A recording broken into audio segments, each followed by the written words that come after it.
Morning everyone, welcome back to my channel. কেমন আছো তোমরা সবাই? আশা করছি সবাই খুব ভালো আছো। আমরাও বেশ ভালো আছি। বাজছে এখন প্রায় 9টার কাছাকাছি। আজকে আমাদের একটা নিমন্ত্রণ আছে। আজকে হচ্ছে অমাবস্যা আছে, তাই অনেক জায়গাতে কালী পুজো। আমরা যেই ভাইয়ের দোকান থেকে রুটি আনি, ওই ভাইদের বাড়িতে হচ্ছে আজকে কালী পুজো। এর আগের বারও বলেছিল, কিন্তু আগের বার তো আমাদের তখন বিয়ে বাড়ির নিমন্ত্রণ ছিল, তো সেই জন্য যেতে পারিনি। এবার যেতেই হবে। তো ওটা সন্ধেবেলায়। কালকে তো মানে বৃহস্পতিবার ছিল, বৃহস্পতিবার করে রিন্টু উইক অফ নেয়, কিন্তু যেহেতু আজকে এই কালী পুজোর নিমন্ত্রণ আছে আর যেতেই হবে, ও আস্তে আস্তে অনেকটা রাত হয়ে যায়। তারপর গেলে না সেই রাত্রির করে গিয়ে আর মানে এনার্জি থাকে না। তো সেই জন্য ও আজকের দিনটা ছুটি নিয়েছে। কালকে আর মানে গতকাল আর ছুটি নেয়নি। আজকে যাব সন্ধ্যেবেলা কালী পুজোতে। সকালবেলাতে এখন চা করছি আমার আর মার, আর ও যাবে একটু বাজারে। বললাম একটু অল্প করে তাহলে এবেলার মতন মাছ আনতে। গতকাল মিনি ব্লগ করেছিলাম কিনা আমি ঠিক খেয়াল আসছে না, বাট গতকাল বাড়িতে হয়েছিল ধোকা। সে কিছুটা ধোকার তরকারিও আছে, তো দুটো দিয়ে একটা বেলার ব্যাপার তো হয়েই যাবে। ভাত ডাল মা করে দিয়েছে সকাল করে। তো এই হলো এখনকার অব্দি আপডেট। চলো আজকের দিনটা তোমাদের সাথে শেয়ার করব। আশা করছি তোমাদের আজকের ব্লগটা ভালো লাগবে।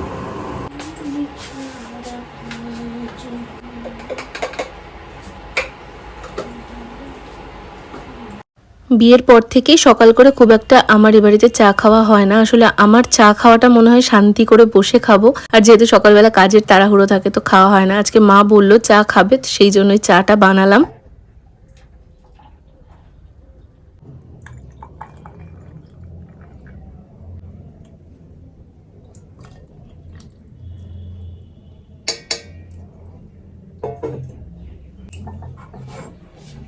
মার চাটা ঢাকা দিয়ে রাখলাম, মা গেছে স্নানে। একটা আলু কেটে নিই বড় দেখে, তাহলে এটাই চাউমিনে দিয়ে দেওয়া যাবে। চাউমিন হবে আজকে ব্রেকফাস্টে। চা খেতে খেতে এখানে দাঁড়িয়ে কেটে নেবো। কাজ এগিয়ে না রাখলে না পরে ওই উঠে যাওয়ার পর বিরক্ত লাগে করতে।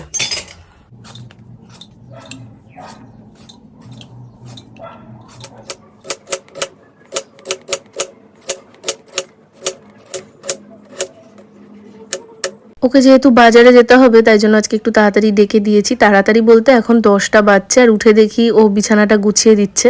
না, আজকে বলে নয়, আর মিথ্যেও বলবো না, ও কিন্তু বাড়িতে থাকলে আমার প্রচুর হেল্প করে, এটা একদম সত্যি কথা। মাঝখানে শুধু তোকে জিজ্ঞেস করা হয়েছে যে তুই জলখাবারে কি চাউমিন খেতে রাজি আর মাছ কি আনবি, এই দুইটা কথা তোকে জিজ্ঞেস করা হয়েছে।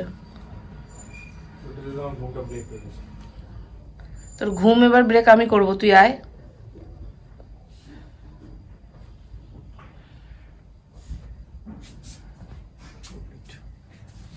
তবে এই হলো ওর বাজে স্বভাব, নিজের কোনো কাজ ও নিজে নিজে করতে পারে না। আর এটা আমিও করেছি কিছুটা, মানে হাতে হাতে এগিয়ে দিয়ে দিয়ে। যেমন এখন ব্রাশ করবে, দেখো ব্রাশে পেস্ট লাগিয়ে দেওয়া হলো। ও ক্রিম মাখবে, সেই ক্রিমের ঢাকনাটা অবধি আমি হাতে খুলে দিই, মানে করে করে প্যাম্পার করে করে এরকম করে ফেলেছি। আর এটা ওর অভ্যেস হয়ে গেছে। আমি না থাকলে এগুলোতে এখন একটু প্রবলেমই হয়। দেখাচ্ছিস কি?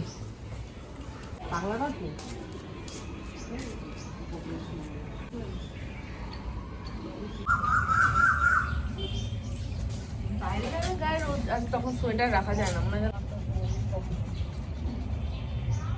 যদি শার্টিং না পাস তাহলে চক্র মাছ না কি আর একটা মাছ। আরে সেই তুই একবারই এনেছিলি সেরকম বড় বড় লম্বা লম্বা ছুরি মাছ।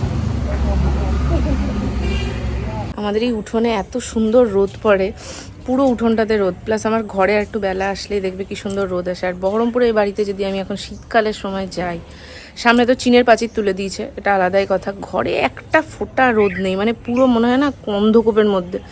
সারা দিন আলো জ্বালিয়ে রাখতে হয়, জানলা দরজা তো খুলতেই পারবে না, এত পরিমাণে মানে ঠান্ডা। আমি বিয়ের প্রথম বছর শীতকালে, হ্যাঁ বিয়ের প্রথম বছর সে শীতকালে আমি জানুয়ারি মাসে ওইখানে গেছিলাম, জানুয়ারি কি ফেব্রুয়ারি ওরকম। ওরে বাপরে, আমি মানে সে মানে প্রণাম দিয়েছি। প্রথম থেকে থাকতে থাকতে না একটা অভ্যেস হয়ে যায়, হট করে ছেড়ে দিয়ে এসে তারপরে প্রচন্ড কষ্ট হয়েছে। কি বলছে আও আও আও করে?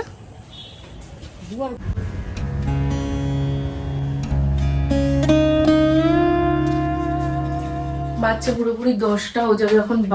বাজার থেকে কখন আসবে? তারপরে ব্রেকফাস্টে বললামই তো চাউ হবে। আমি মাছের ঝোলটা না করে রাখি, বললাম তো একটু শাটিং মাছ আনতে। তোমাদের ওখানে মাছটাকে কি মাছ বলে আমি জানি না, বাট যদি না পায় তাহলে তো হবে না।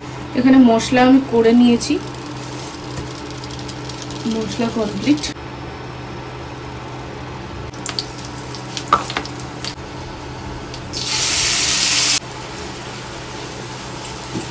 ও গেছে বাজারে, আর এদিকে মাছের ঝোলের মশলাটা আমি করেই রেখেছিলাম, তো ঝোলটা চাপিয়ে দিয়েছি। পেঁয়াজ, টমেটো, আদা আর তার সঙ্গে গোটা জিরে আর একটা শুকনো লঙ্কা একসঙ্গে পেস্ট করে নিয়েছিলাম। তার মধ্যে আমি হলুদ আর গরম মশলাটাও একসঙ্গে মিক্সিতে দিয়ে দিয়েছিলাম। এভাবে করে নিলে না মশলাগুলো ভালো মিক্স হয়ে যায় আর টেস্টটাও বেশ ভালো হয়। কখনো ট্রাই করে দেখতে পারো তোমরা।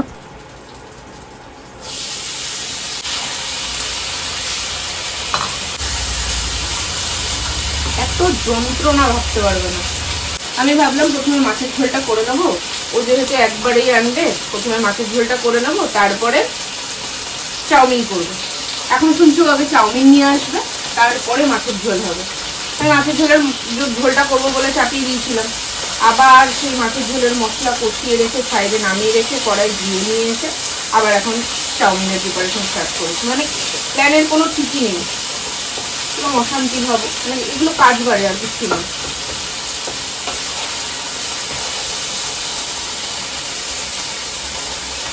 এর জন্য এখানে আলু ভাজার আলু ছেড়ে দিয়েছি, আর এখানে পেঁয়াজ, রসুন আর লঙ্কা একবারে কুচিয়ে রেখে দিয়েছি। ওদিকে আমার চাউমিন করা কমপ্লিট, আর এদিকেও বাজার থেকেও চলে এসেছে মূলো, তার সঙ্গে আরো বেগুন, অনেক কিছু সবজি টবজি নিয়ে এসেছিল। শীতে দেখবে বেশ অনেক রকম ভ্যারাইটি সবজি পাওয়া যায়, তবে এই পর্যায় থেকে শুরু হয়েছে আমার ওর সঙ্গে ঝামেলা। আসলে কি হয়েছে, চাউমিনটা খেতেও ভীষণই ভালোবাসার, আমি চাউমিনটা ভালোও করি, কিন্তু আজকে না যখন আমি সেদ্ধ করছিলাম তখনই আমার মনে হচ্ছিল চাউমিনটা যেহেতু মা একটু বেশি ভেঙে দিয়েছে, আর না সেদ্ধটা আমার মনে হচ্ছিল একটু বেশি হয়ে গেছে। মানে দেখো, দেখলেই বুঝতে পারবে চাউমিনটা কিন্তু ঝরঝরে হয়নি। আমি তেল দিয়ে নিয়েছিলাম, তাও যেহেতু সেদ্ধটা বেশি হয়ে গেছে সেজন্য একটু জড়ো জড়ো হয়ে গেছে। আর তারপর হচ্ছে পেঁয়াজ শসা, এটাকে লম্বা লম্বা করে না কেটে আমি এভাবে কেটে ছড়িয়ে দিয়েছি, যেটা করে ওর খেতেই অসুবিধা হচ্ছিল। মানে চাউমিনের সঙ্গে পেঁয়াজ শসাটা মুখেই উঠছে না, তার সঙ্গে একটু গলে গলে গেছে, সেই জন্য হয়ে গেছে ওর মাথা গরম। মানে খাওয়ার দাওয়ার যদি ঠিকঠাক না হলো মাথা সবারই গরম হয় কম বেশি, বিয়ের আগে আমারও হতো। এখন ভাবি, নিজে যখন করি এখন ভাবি রান্না জিনিস, এটা তো আর পড়ার বই মুখস্থ করা না যে যা লেখা আছে তাই পড়ে দিলাম, প্রত্যেকবার একই রকম ভাবে পড়তে পারবো। রান্না কিন্তু কম বেশি এদিক সেদিক হয়, তো এই হয়েছে ঝামেলার কারণ। যদিও পরে আবার সেটা ঠিক হয়ে গেছে।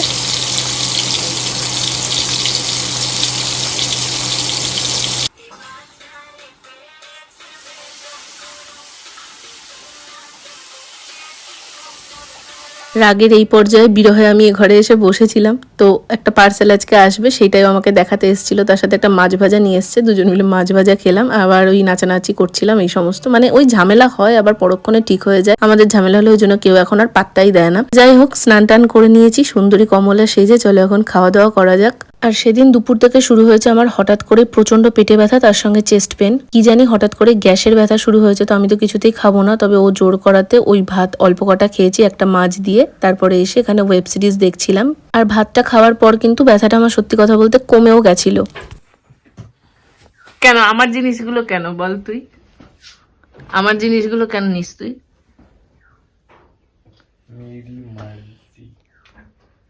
আমার এদিকে শরীরটা মাথা ভালো লাগছে না, এখন রিচুবি না হাইটে আমার বর। ওই যে নতুন ফেস ওয়াশ এসছে, নতুন ফেস মুখ ধুয়ে, বাবা। তোমাদের তো সকালেই বললাম আমাদের আজকে কালী পুজোর নিমন্ত্রণ আছে, এখন ওই 7টা মতন হবে, তো ঝটপট করে রেডি হয়ে নিচ্ছি। কি পরবো কোথাও যাওয়ার আগে এ হলো এক অশান্তি। রেডি হয়ে তোমাদের সাথে কথা হবে। Good evening everyone. বাচ্চা এখন প্রায় 8:10 আমরা রেডি হয়ে গেছি। আমি একটা ভিডিও করতে করতে আরো লেট হয়ে গেছে, আমার একার জন্য না, যদিও এখনো রিন্টু রেডি হচ্ছে, মার ওদিকে হয়ে গেছে। তো চলো এখন বেরোনো যাক। আমি জানি না ওখানে গিয়ে আমি কতটুকু ভিডিও করতে পারবো, মানে কোথাও গিয়ে ভিডিও করতে বড্ড ইতস্তত লাগে। নিজের চেনা জানার মতো যদি না হয়, নর্মালি কোথাও গেলাম, যেমন সেদিন ওই ইয়েতে গেছিলাম, কি বলে ওই যে কল্যাণীতে গেছিলাম, সেইগুলোতে আমার কোনো অসুবিধা হয় না। কিন্তু কারোর বাড়ি গিয়ে দেখো, প্রত্যেকেরই একটা প্রাইভেট স্পেস আছে। তো এই হচ্ছে ব্যাপার। আমি যদি কিছু নাও শেয়ার করতে পারি, ঠাকুরটা তো অবশ্যই তোমাদের সাথে শেয়ার করব, মাকে দর্শন করাবো। তো চলো এখন যাওয়া যাক। বেরোনোর পর আমরা আগে একটু কিছু খাবো, কারণ সন্ধেবেলা না টিফিন কিছুই খাওয়া হয়নি, তাই রাস্তাতে ভেবেছিলাম ঘুগনি বা ফুচকা খাবো আমি ভেবেছিলাম, তবে সবাই দেখলাম ঘুগনি খাচ্ছে, আর ঘুগনিও আমার ভীষণ ভালো লাগে। আর এই দোকান থেকে না রিন্টু মাঝে মধ্যে ঘুগনি কিনে নিয়ে যায়, দুর্দান্ত করে। তবে রাত্রিবেলা যখন নিয়ে যায় তখন ওই ভাত খাওয়ার পর খেতে অতটা ভালো লাগে না, তাই ভেবেছিলাম একদিন এসে এভাবে সন্ধেবেলায় খাবো। আজকে সেটাও হয়েই গেল।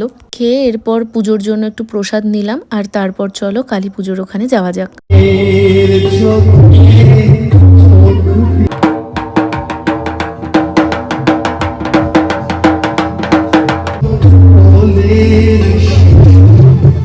কালী পুজো দেখবে সাধারণত অনেকটা রাত করেই শুরু হয়, আর শেষ হতে হতে শুনলাম যে প্রায় মাঝরাত্রি হয়ে যাবে, মানে জেঠি বলছিল। তো আমরা তো অত রাত্রি অবধি থাকবো না, কারণ কালকে আবার মারও স্কুল আছে, তার সাথে ওরও ডিউটিতে যেতে হবে। তো সেই জন্য ওই 10:30 মতন তখন আমরা খেয়ে নিয়েছি। শ্রী মাধব শ্রী মাধব।